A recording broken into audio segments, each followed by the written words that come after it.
This is the Automotive Repair Podcast Network. Welcome to another episode of Speak Up Effective Communication, the show on the Automotive Repair Podcast Network focused on elevating our leadership and our communication skills. I'm your host, Craig O'Neill, and in our episode today, I get to have some fun with a conversation that left me eager to dig back into an old topic. And you're going to have to bear with me because this might be the umpteenth episode that could probably be compiled into a case for why I should have studied psychology more when I was in college. But alas, I approach this topic as a layman and can only build off others' arguments. Really can't construct my own, not super well anyway. I just have some beliefs on it that I'll add to the matter. Here's the thing. I have a close relative who has held firm belief, I've seen my whole life, that everything people do, they ultimately do it for themselves. Every act of generosity, every sacrifice, every time someone shows up when it costs them something, that according to this worldview, it all traces back to self-interest. In other words, there's no altruism. And I've heard this my whole life from this individual. And I have approached it from a lot of different angles and viewpoints as a result of the consistency of which I've heard this argument. And I want to take on the question I suspect that you've also been asked or have quietly wondered yourself, is altruism even real? And coupled with it is, of course, the inverse of this. Do people do things they do purely for selfish reasons only? And whatever you think on the matter, I think the more pressing question is going to be in regards to how those beliefs translate into how you communicate or lead other people. And this all sounds deep, right? These are the kinds of questions that we might have first encountered back in high school or college in a psychology class. But in our professional lives, these come up too. They tend to resurface in a very different setting, maybe late at night at a conference, too late into the night, even when the conversations have long left shop talk. And you can probably guess which is the more recent case for me, as this was absolutely the trigger for a conversation, just one of those late night conversations that you have with industry colleagues that turns into really interesting philosophical topics. There's a bewitching hour where after that time has passed, everyone is a philosopher, and it's amazing. So if you haven't had a chance to have those sort of conversations, it is actually a lot of fun to have a healthy, spirited, intellectual debate with someone who has strong opinions on any subject whatsoever, as long as you are both good with the topic. So anyway, I really do. I hope you have fun with this topic as much as I do. I'm even going to tie it back into the United States of America's 250th birthday, which is coming up here on July 4th and only about just a little over a month away here. Okay, now before we jump in, we do have a word of the day, which is in the title. And this is worth defining before we go too far, but we will define this word for you. It is altruism. We'll define it for you after we hear a word from our sponsors who make this show possible. Hey friends, as you know, I'm a proud member of the AutoFlow team, and let me tell you, we've changed how business is done for auto shops everywhere. We support your client experience before, during, and after the work is done. Imagine this: timely updates sent directly to your clients, branded digital vehicle inspections, and seamless communication from start to finish. That's why shops love AutoFlow. And hey, with those 5-star reviews rolling in, you'll wonder how you ever managed without us. Take an important next step and take your auto shop to the next level. Visit www.autoflow.com. Get on board with an AutoFlow trial. Want to see your auto repair shop thrive? Are you looking to drive more customers to your auto repair shop? Let ShopDog Marketing be your guide. Our customer-first approach, combined with AI-driven creative content, ensures top rankings. Dominate mobile first and voice search with our specialized expertise. Reach out to ShopDog Marketing today and start growing your business. Don't miss out on this chance to boost your business. Visit shopdogmarketing.com. Inbound has exclusively served independent auto repair shops with expert communication solutions for years. Our robust VoIP platform ensures you stay connected while our industry-leading AI analytics take your business to the next level. We provide the tools you need to understand your customers and optimize every interaction. Choose Inbound for proven expertise and unmatched innovation. Visit callinbound.com and discover the difference we can make. What if you knew exactly what to say to the price shopper, the upset customer, the person who says they cannot afford it? Every day, service advisors lose customers not because of bad service, but because of the wrong words at the wrong moment. Words That Work is a free phone scripts playbook built for auto service professionals. Every script includes the reasoning behind it, so you understand not just what to say, but why it works. Grab your free copy at serviceadvisortraining.com. We are back. Our word of the day is altruism. That is a noun. That is the selfless concern for the well-being of others, and that is being debated, at least in some hotel bars or restaurants late at night at an industry conference, or maybe a high school or college near you. Now, there's an inversion to altruism. Let's start here, because the belief that all actions people take are ultimately for self-interest has a name itself. In philosophy, it's called psychological egoism. I'm not going to get too heavy into the terminology here today. I want to keep this surface level. Psychological egoism. And the claim is this. It's that all human motivation is ultimately self-serving. Even when we appear to be helping others, we are really just doing it because it makes us feel good, or because we expect something in return, or because we want to be seen a certain way. And you have heard this idea even if you have never heard the term psychological egoism. It shows up in conversations about charity, about faith, about service. It is the voice that says, sure, they helped, but only because it made them feel good about themselves.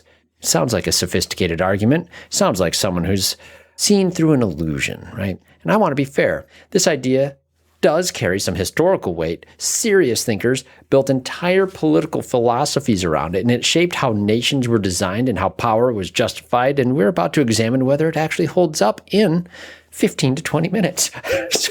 But when you look at it closely, like, the scholars on the subject are very, very interesting. We will only, again, be surface level on this. But I want to tackle the argument against psychological egoism, and I am not the guy to do it. That's good, because basically, while I do personally disagree with psychological egoism, it can't be proven false. And that is by design. Every selfless act gets reframed as a secretly selfish act. Take these examples, right? Like, a mother runs into a burning building to rescue her child. A psychological egoist would say she did it because she could not bear the guilt of not acting. Doesn't sound like any mother I know, but okay.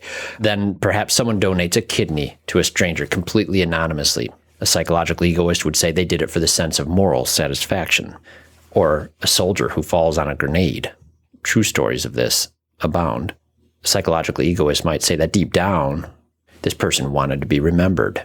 I don't think that's accurate either. And some of these things would probably resonate with you as like, yeah, no, that doesn't jive. It doesn't quite connect. But there's people who will argue this, and they'll argue it better than I would. The philosopher who made this argument probably most notably was Thomas Hobbes, writing in the book Leviathan. That was in 1651. I have in my notes. I don't remember these things without notes. And his position was direct. The core claims I'm just going to summarize very succinctly. There's just 4 points here. He says, Hobbes says, every voluntary act a person performs has their own good as its objective. Even giving a gift is ultimately self-serving because all voluntary acts are motivated by the giver's own pleasure. They take joy in the giving of it, and that was their selfish motivation, is what he's arguing. His next point is human beings are driven by a restless desire for power and self-preservation above all else. That above all else is the thing carrying a lot of the weight in that bullet point. And then he adds his third point here, what looks like morality or generosity is really just self-interest wearing a more presentable face. And his last point is, without a sovereign power enforcing order, pure self-interest would reduce human life to a state of perpetual conflict. The social contract exists not because people are generous, but because they are afraid. That is all cited from Leviathan. All right. Wow, maybe we could dive into that for a while, and we could, but we're not going to. We have to be brief here. So I'm just going to jump straight to something that operates against that line of logic. The religious philosopher Joseph Butler made several points that I find very useful here. Butler was an Anglican bishop. He preached in a series called 15 Sermons. I think it was actually 15 sermons. I don't know this for a fact, but that's the title of it as I was reading in this Encyclopedia of Psychology, Internet Encyclopedia of Psychology. Fascinating places you can go and dig into these characters these days. Very easy if you're interested. So Anglican bishop preaching on this stuff. This is in 1729, a little bit after Hobbes. And these still are read and studied today. Butler read Hobbes carefully and had access to that, of course, and responded directly. And here's what he found. His 4 points would say this: benevolence is a genuine part of human nature alongside self-interest, not a disguised form of it. Both exist. Both are real, sort of a yes and. He's not arguing that people don't do things for selfish reasons. He's arguing that sometimes they do things for benevolent reasons. This will come up again in another one of his points. And he said the outcome is not the motive. When you help someone and feel satisfaction afterward, that feeling followed your action. The object of your desire was the other person's well-being. Confusing what follows an act with what caused it is a category error. I love this point. The outcome is not the motive. This is key, I feel. And then third point from Butler: the instinct to serve your own interests and the instinct to seek the well-being of others are compatible. They are not in competition, and one does not secretly explain away the other. Next point, fourth point. Benevolence is as much a part of human nature as self-love. Psychological egoism does not disprove benevolence. It simply ignores it. So if you're like me, you start hearing Butler's points and you want to say, yeah, I agree with you, and this is good. But I'm going to just go a little further. I do love if you agree with me on this point. I really, really do. But I think that there's some elements that help synthesize this to what we talk about already on the podcast. And here it is. And I would call this segment the Carnegie anchor. Dale Carnegie said, there is no neutral exchange. There's no such thing as a neutral exchange. Every interaction leaves the other person a little better or a little worse. And if you believe that, and I do, then the entire orientation of genuine service is outward. It is directed at the other person. Their well-being is the goal. If you derive satisfaction from seeing someone's well-being be increased, that doesn't make you selfish because that makes you happy. That's good that that made you happy, and it's good that you had the goal for someone else's interest. You may benefit from serving someone. You may feel good. You may earn trust, build relations, or see results from it. None of that makes the act selfish. The benefit that follows does not reach back and rewrite your intention. It doesn't mean you couldn't go into the action with all of those intents. It just doesn't mean that those actions are only ever done with those intents. I think about this in my own work. I've long believed that if you focus on bringing genuine value to the people that are right in front of you, the results will follow. You do not chase the outcome of those results. You tend what produces it. The fruit follows the root. This is not naive idealism here. This is how service actually does work, because other people are going to be focused on serving other people too, and you're other people to other people. So it's not foolish to think that eventually, yes, there's potentially an upside benefit of you having bettered others. That's how society becomes strong. Hang on here, because this will get a little more theological for a second here, and I want you to go along with me on this. There's something I think it's worth naming, and if you do just sit with me, I'll explain this as simply as I can. C.S. Lewis, I've been reading a lot of his stuff lately. It's probably dripped into so many episodes now I can't even keep count. But he spent a good portion of his life trying to articulate a very particular kind of longing. Not happiness, exactly. Not satisfaction. Something he described as a joy that points beyond itself. A desire you cannot manufacture, cannot possess, and cannot hold on to directly. And it arrives sideways, often unexpectedly. And it always seems to be pointing, as C.S. Lewis would say, further up, further in. And I believe that the joy that comes from genuinely serving another person is one of the places where we brush up against that longing. It arrives when you were not chasing it. It feels like more than something you could have earned. And it does not complete you so much as it would align you with how I think we were meant to live. And that is not selfishness. That completes a longing we cannot fully articulate, and it points to someone or something beyond and greater than the self. And I want to be honest with you here on what I fear the psychological egoist worldview could cost practically.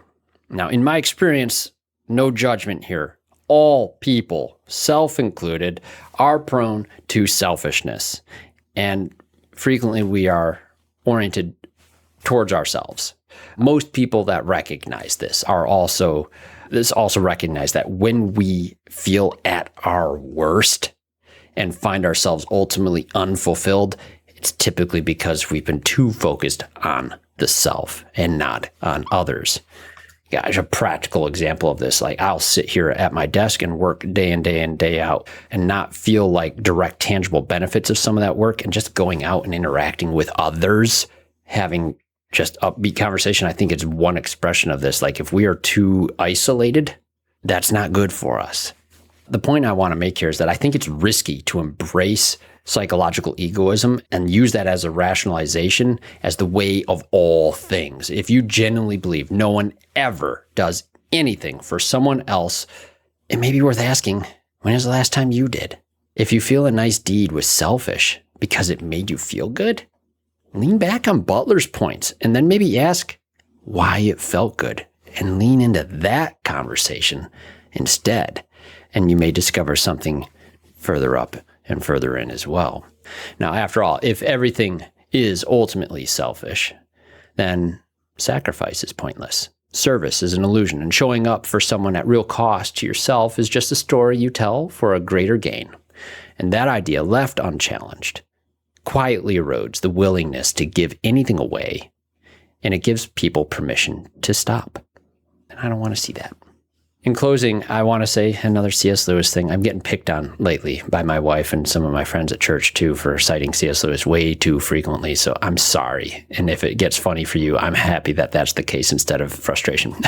But C.S. Lewis once wrote that it is a serious thing to live in a society of possible gods and goddesses, that the dullest, most uninteresting person you will talk to today may one day be a creature so glorified you would be tempted to worship them, or else something so diminished it would only appear in a nightmare. And then he said this: all day long, we are, in some degree, helping each other to one or other of these destinations. Carnegie said there was no neutral exchange. Lewis said the same thing, with the stakes made very plain in his view. And as we approach the 250 years as a nation now here in the United States, hello friends in Australia, we're, yes, proud Americans, it is worth remembering that the American experiment was built by people who looked at Hobbes' view of human nature and said, no, they bet on something better. John Locke's social contract theory. Locke believed people were capable of reason, natural sympathy, and genuine moral obligation to others. His whole political framework rests on the idea that people have natural rights. Locke said life, liberty, and property. Jefferson, of course, removed property from that and put in pursuit of happiness in our Declaration of Independence. But those people have natural rights, and that those rights exist precisely because human beings have inherent worth that others are obligated to respect. And that is not a self-interest argument. That is the opposite of one. And that is still worth celebrating. So is altruism real? I believe yes. I hope you do too. Hey, we appreciate hearing from you on anything that helps, or suggestions on topics you'd like to hear us discuss on the show that will help you on your communication journey. I hope you found this topic interesting and are just even intrigued to go dig a little deeper into this subject, or spark a philosophical debate with me by email. We can do it there too, folks. Reach out, email me here, speakup@craigoneal.net. I'd love to hear your take on this as well. And remember, to listen up on the app to all the shows on the Automotive Repair Podcast Network, Remarkable Results Radio with Carm Capriato, Diagnosing the Aftermarket A through Z with faux philosopher Matt Fanslow. Yeah, no, he's great. I love Matt. Business by the Numbers with Hunt Demarest. I gave him a plug in a webinar that I recorded earlier today as well. Once some coaches were talking about financial literacy, if that's what you're looking for, Hunt Demarest is the guy. And then, of course, the Auto Repair Marketing Podcast with Brian and Kim Walker, the Weekly Blitz with Coach Chris Cotton. And I have to thank, once again, our sponsors here on the show. Thank you for joining us. AutoFlow, Shop Dog Marketing, Call Inbound, and ServiceAdvisorTraining.com. We could not bring this content to our audience without your support, and our listeners for listening. We thank you. Now get out there, listen up, speak up, and look further up and further in. Thank you. You've been listening to Speak Up, Effective Communication with Craig O'Neill on the Automotive Repair Podcast Network. Download our exclusive podcast app at automotiverepairpodcastnetwork.com because the best conversations in the industry start here. Check the show notes for Craig's YouTube channel and email. Let him know what topics you'd like him to speak up about. Yeah.